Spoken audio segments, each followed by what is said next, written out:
No one warned her that even a single look could ruin her life. In Victorian London, love did not begin with smiles or casual talks. It began with rules, fear, and silence. Every movement mattered. Every word carried weight. One wrong step could stain a reputation forever. And on a cool morning in May of 1855, a young woman woke up knowing that her future would be judged before the sun went down. London breathed heavily that morning.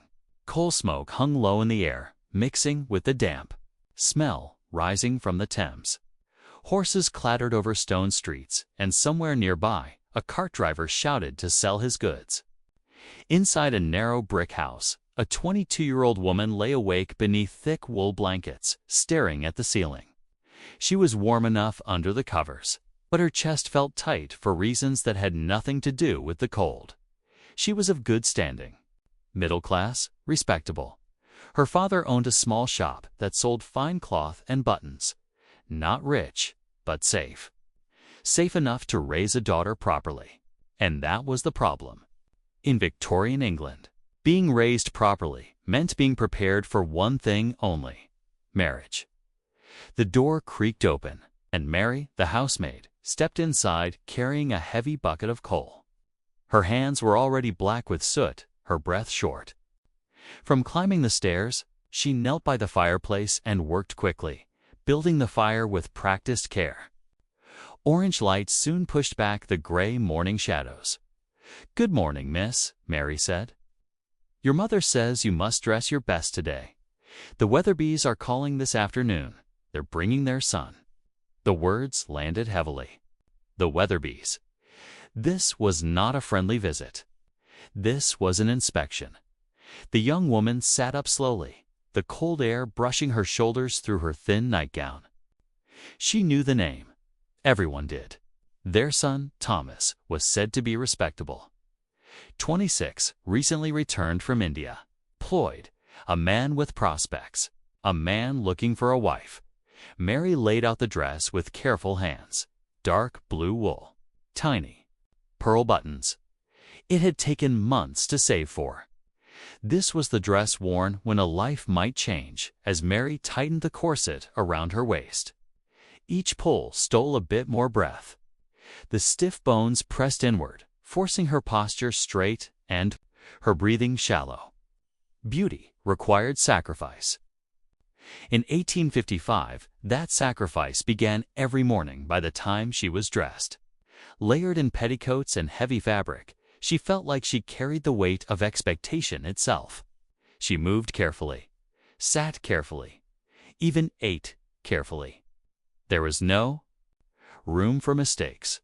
Her mother appeared before noon, composed and purposeful. She spoke gently but firmly, as mothers did when duty mattered more than comfort.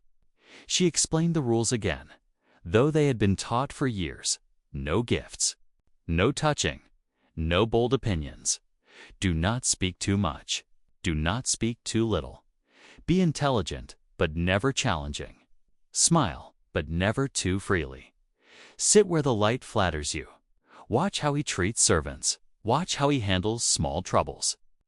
These details mattered more than charm. Courtship was not romance. It was evaluation. The hours crept forward. The house filled with the sounds of preparation. Teacups were polished. Small cakes arranged. Flowers placed just so. Outside, London moved on without care, unaware that inside this parlor, a future would be weighed. At exactly 3 o'clock, a firm knock echoed through the house. Her heart raced. Gloves hid damp palms. She folded her hands in her lap as she had been taught. Her father opened the door. Voices murmured. Coats rustled. Footsteps approached. Thomas Weatherby entered the room. He was taller than expected, his movements precise, almost careful. His coat was dark and well cut. His face bore the faint mark of sun from years abroad. When he bowed, it was polite and controlled. When he spoke her name, his voice was calm. But she sensed something guarded beneath it. They sat across from each other, parents positioned nearby like silent guards. Words passed carefully between them. Travel, books, weather, safe subjects. No one spoke freely. No one truly relaxed. Then a teacup fell. The sound cracked sharply through the room. She noticed it immediately. Thomas flinched. Just for a moment. His body tensed, his eyes darted, and then he recovered. Polite again, calm again. No, but something had slipped through. She remembered her mother's words. Watch how he reacts when things go wrong. When the hour ended. Thomas asked her father for permission to call again. That small request changed everything as the door closed behind the Weatherbys. The house felt different. Quieter, heavier. Her mother smiled with satisfaction. Her father spoke of income and stability, but the young woman sat still. Thinking of that moment when the cup shattered, the calm. Victorian dating was not about love at first sight. It was about noticing what others missed, and she had seen something real. Sunday arrived with soft sunshine and the sound of church bells drifting through the streets. The city looked gentler in the afternoon light, as if even London knew how important this day was. Inside the Hartwell home, everything was arranged. With careful precision, chairs placed just right. Curtains opened to let in flattering light. A chaperone ready at all times. Thomas Weatherby arrived exactly at 2 o'clock. Punctuality mattered. It showed discipline and respect. Tea carried. A small bouquet of sweet peas, modest and proper. Flowers were allowed because they faded quickly, unlike jewelry, which suggested promise. When she accepted them, their gloved fingers brushed for a brief second. The touch was accidental, but it sent a strange warmth through her chest. They spoke, more easily this time. Still careful, still watched, but the stiffness of the first meeting had softened. Thomas spoke of his childhood, of being the youngest son, of always trying to prove himself. She spoke of books and music and quiet dreams she rarely shared.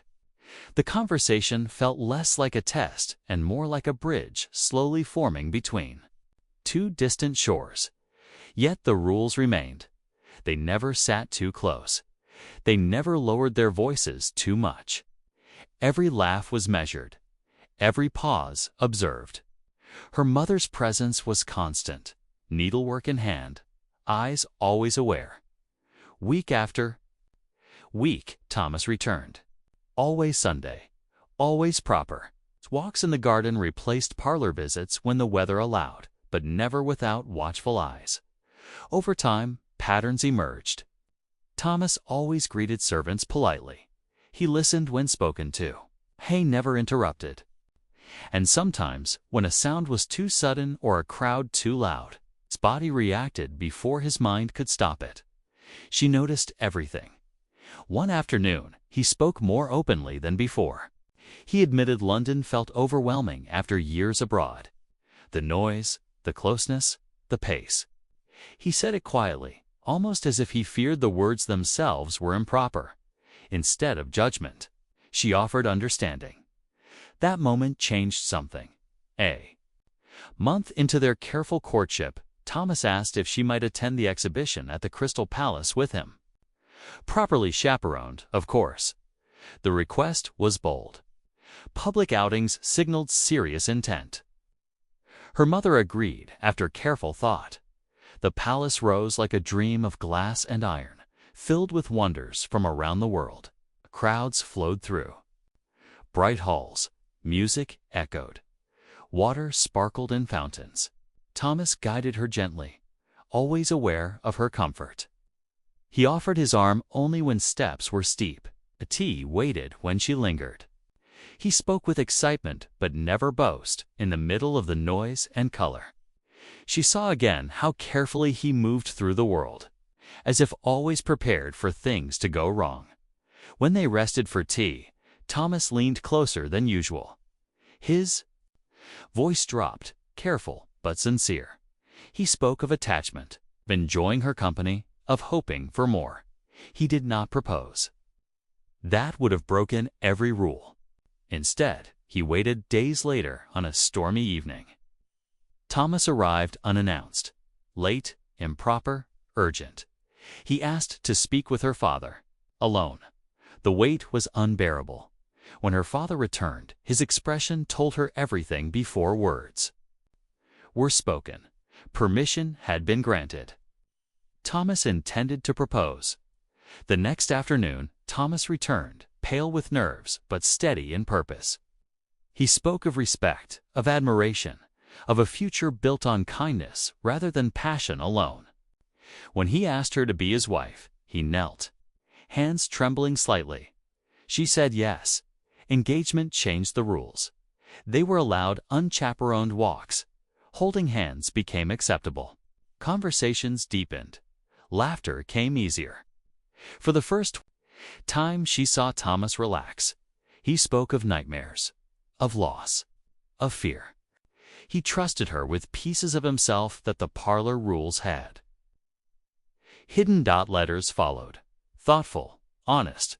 Written words revealed even more than spoken ones. She learned his hopes. He learned her doubts. They discovered they were not perfect, but they were willing. Marriage preparations filled the months that followed. Dresses, lists, advice. Warnings spoken in hushed voices by married women who knew the truth behind polite silence. On a gray morning, she became Mrs. Weatherby. The ceremony passed like a dream. Vows spoken, hands joined. A kiss brief and proper. Applause filled the church. Her old life closed quietly behind her. That night, in a new house, in a new bed, she faced the greatest change of all. Marriage was not romance. It was trust. It was patience. It was learning someone slowly, without the safety of rules. Thomas was gentle. He gave space. He offered reassurance instead of demand. Together, they stepped forward into a life built not on passion, but on careful choosing. Victorian dating did not rush love. It tested it, and sometimes when two people survived the rules. The silence and the waiting, something strong enough to last a lifetime, quietly took root. Marriage did not feel grand the morning after the wedding. There were no bells, no guests, no speeches. There was only quiet. Soft light through thin curtains. The unfamiliar sound of another person breathing beside her. For the first time in her life, she woke in a home that belonged to her and to a man who was now legally her entire world. Thomas rose early, unsure of himself, trying not to disturb her. She watched him move through the room with the same careful precision she had. Noticed from the start, that was when she understood something important. Victorian courtship had not hidden his nature. It had revealed it slowly. Days settled into routine. Household duties replaced visiting hours. Decisions replaced rules. She learned how to manage servants, accounts, meals, and expectations. Thomas returned each evening with stories of work and small frustrations. They learned how to speak honestly without etiquette guiding every word. Affection grew quietly. Love was not dramatic. It appeared in small gestures. Thomas bringing her books he thought she would enjoy, her remembering how he liked his tea, his steady presence during moments of doubt, her calm when his past returned in restless sleep. Time passed. London changed around them. Trains ran faster. Streets grew louder. But inside their home, life moved at a human pace. A year later, she held their first child in her arms. The weight of that moment reshaped everything she thought she understood about duty and purpose. Thomas stood beside her, overwhelmed and certain, all at once. They were no longer simply husband and wife. They were partners in something far greater. Children followed, responsibility deepened. So did respect. Looking back, she often thought of that first visit. The tight corset, the silent rules, the careful watching.